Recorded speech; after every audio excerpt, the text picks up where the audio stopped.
Polysécure, épisode technique. Je suis accompagné de Erige. Est-ce que tu peux te présenter? Erige Grèche.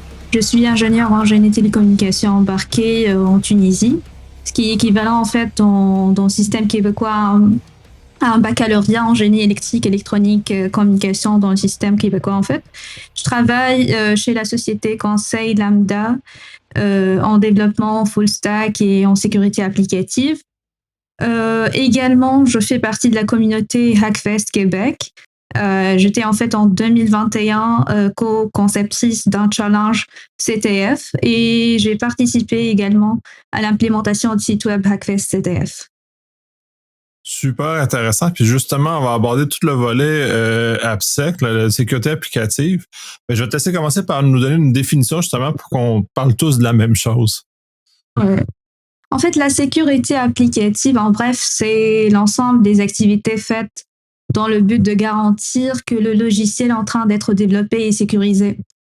Ça peut simplement inclure le remplacement d'un algorithme de hachage, par exemple, vulnérable, par un autre algorithme de hachage sécurisé, comme MD5, on le remplace par Bcrypt, qui est recommandé par OWASP, ou bien tout simplement en intégrant l'utilisation de la validation des entrées dans les applications développées côté client, côté serveur, pour prévenir contre les attaques XSS, cross-site scripting. En gros, c'est le processus consistant à trouver, corriger, prévenir contre les vulnérabilités au niveau applicatif. Donc, ça, c'est en gros. Oui. Puis justement, le but, c'est d'arriver le plus, ce qu'on appelle le push left, là, c'est-à-dire de l'intégration le plus tôt possible dans le processus des notions de sécurité. Est-ce que tu peux nous en parler un peu? Ouais. En fait, dans le passé, la sécurité intervenait juste avant la dernière phase du cycle de vie de développement logiciel. Donc, c'est-à-dire juste avant le déploiement du projet. Mais avec le AppSec, on introduit le concept push left, c'est-à-dire se déplacer vers la gauche, en intégrant la sécurité tout au long du cycle de vie logiciel, en ajoutant la sécurité au niveau des exigences, en ajoutant des exigences de sécurité au niveau de la phase de l'architecture et de la conception, en faisant une session, par exemple, de threat modeling, au niveau de développement, ajouter des outils de scan de code, au niveau de test, faire un code review, ajouter des tests unitaires de sécurité, faire du pen testing. Et dernièrement, au niveau de la phase déploiement et maintenance, en intégrant par exemple la journalisation et la surveillance. Donc tout cela permet de réduire d'une façon significative la probabilité des vulnérabilités du code et des composants tiers, et surtout de minimiser les coûts de correction. Parce que c'est toujours plus cher de rajouter la sécurité après un incident que de l'intégrer au niveau des premières phases. Donc, Oui, je suis très d'accord parce que pour en avoir vu quelques incidents, les dommages causés puis donc l'argent qui est dépensé par la suite est énorme pour justement balayer et nettoyer l'incident, autant au niveau du code qu'au niveau de l'incident lui-même. En quoi ces outils-là ont présentent des avantages justement pour nous amener à ramener à push left, là, c'est-à-dire de ramener plus tôt quels sont les différents, puis on en parle plusieurs, du scan de code, du pen test, des meilleures pratiques. Là, en quoi ça se matérialise?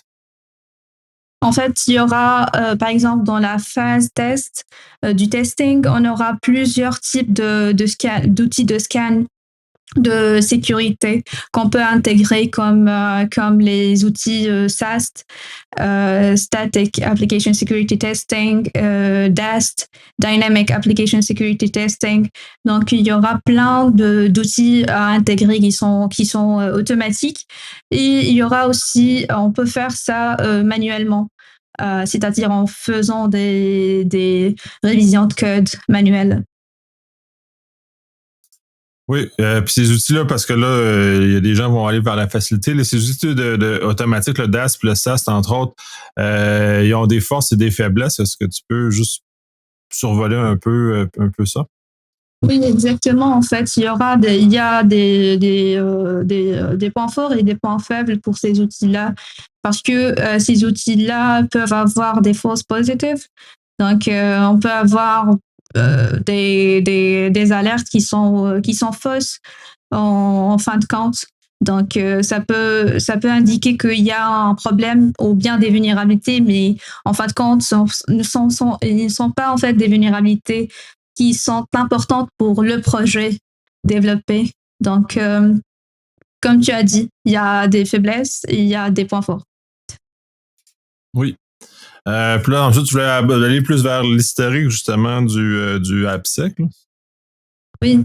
Donc, si on revient un peu en arrière pour voir l'histoire de ZSP, on remarque que c'est un domaine qui est très récent.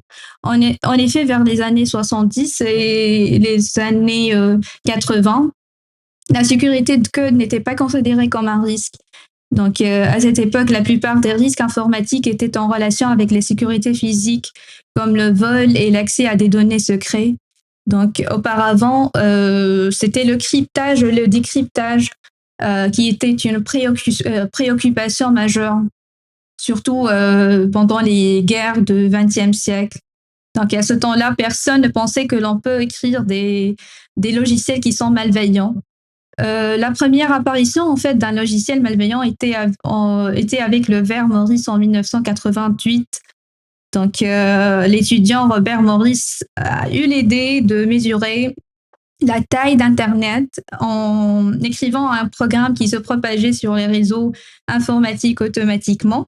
Ce ver, en fait, a pu exploiter une faille Unix et on a perdu le contrôle là-dessus.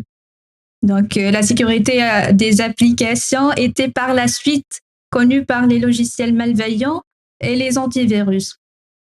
Jusqu'à l'année 1995, quand JavaScript introduisait un web interactif après une longue période où les sites web étaient statiques uniquement en fait.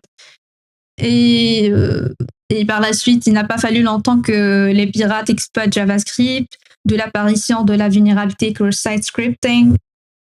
En 1988 aussi, la première injection SQL a été découverte. Et seulement au début des années 2000 qu'on a commencé à observer l'apparition des organisations et des outils qui s'intéressent à la sécurité applicative, comme OWASP, Open Web Application Security Project, en 2001, qui est une organisation à but non lucratif qui a comme objectif en fait de rendre le web et les données des utilisateurs plus sécurisés. OWASP est à l'origine de plusieurs projets intéressants d'AppSec, comme le projet phare OWASP Top 10, qui couvre les 10 principaux risques de la sécurité des applications.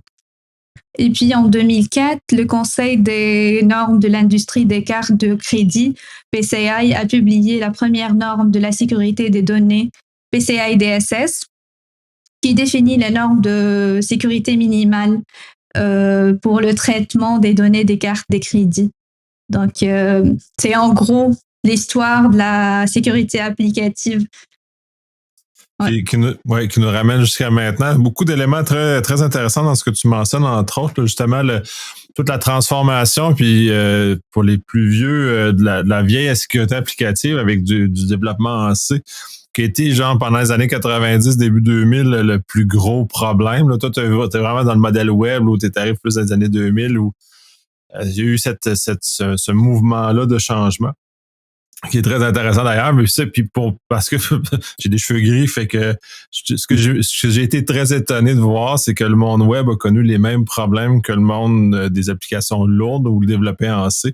C'est-à-dire que les injections, tous ces éléments-là qu'on connaissait, qu'on avait partiellement corrigé au niveau des applications, se retrouvaient exactement dans l'application web, entre autres avec comme tu mentionnais, les injections SQL, entre autres, qui ont été, et d'autres types d'injections, puisqu'il n'y a pas juste ce type d'injection-là qui existe et qui est assez dommageable et qui se retrouve régulièrement dans le top 10 OWASP. Je ne connais pas la dernière itération par cœur, mais c'est généralement un élément qui s'y retrouve souvent parce que les gens ne font pas attention à ce genre de choses-là. Donc, c'est très intéressant.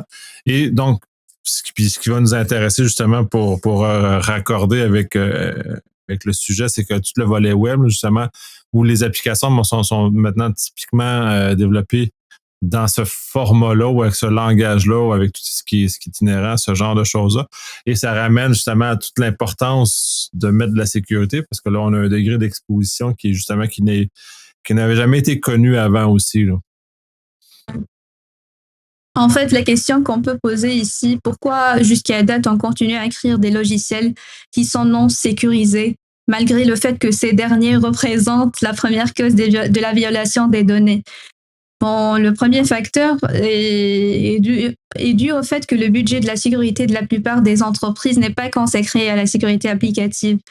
Aussi, l'équipe de sécurité est réduite par rapport aux développeurs et à ceux qui sont chargés par les opérations. Par exemple, dans une culture de DevSecOps, sur chaque 100 développeurs, on trouve 10 personnes chargées des opérations, seulement un membre de l'équipe qui se charge de la sécurité. Un autre facteur qui contribue à ce problème aussi est la formation, et que la formation en fait en sécurité applicative est coûteuse. Même si cela est vrai pour tous les types des formations professionnelles, la formation en sécurité est plus coûteuse que les autres formations techniques. Donc, d'après moi, en fait, la plus importante cause de ça est que les universités et les écoles d'ingénieurs n'enseignent pas aux étudiants comment créer des programmes sécurisés en premier lieu. Donc, par exemple, le premier exercice qu'on présente aux étudiants, c'est le fameux exercice Hello World. On demande à l'étudiant d'écrire un bout de code permettant à l'utilisateur d'ajouter une chaîne de caractères, de le stocker dans une variable, puis d'afficher le contenu de cette variable à l'écran. Mais en fait, ce qu'on omet avec cet exercice sont les bonnes pratiques de la sécurité des applications. Tout d'abord, en négligeant la validation des entrées, en faisant confiance à l'utilisateur et à oublier de faire l'encodage lors de l'affichage de la variable à l'écran. Donc, c'est grosso modo ça. Ouais, ben c'est un des éléments, justement au niveau de l'éducation, on va toujours vers le moyen le plus facile, puis c'est justement probablement qui amène, c'est quand même le fait qu'on a maintenant un domaine d'expertise spécifique en application, en cybersécurité des applicatifs, là, justement parce que ça a été déficient pendant tellement longtemps qu'on se retrouve avec des choses comme ça parce qu'on ne remonte pas, on leur montre vraiment le chemin le plus facile pour arriver à l'objectif. Puis de mon expérience, tout le volet de modélisation de la menace est probablement, ou en tout cas la compréhension de la menace, à quel point l'utilisateur ou n'importe quel malveillant peut faire une utilisation négative ou malicieuse de notre application. Des gens n'est pas dans l'esprit des développeurs. Oui. Ce qui amène justement à où on se retrouve maintenant. Est-ce qu'il y a des volets que tu aurais aimé qu'on n'a pas couvert dans ce premier épisode d'introduction au AppSec pour conclure? Normalement, on a fait le tour de tout. Donc, les 4 points que je voulais aborder, en fait. C'est parfait, mais merci beaucoup. Merci beaucoup. Merci à toi.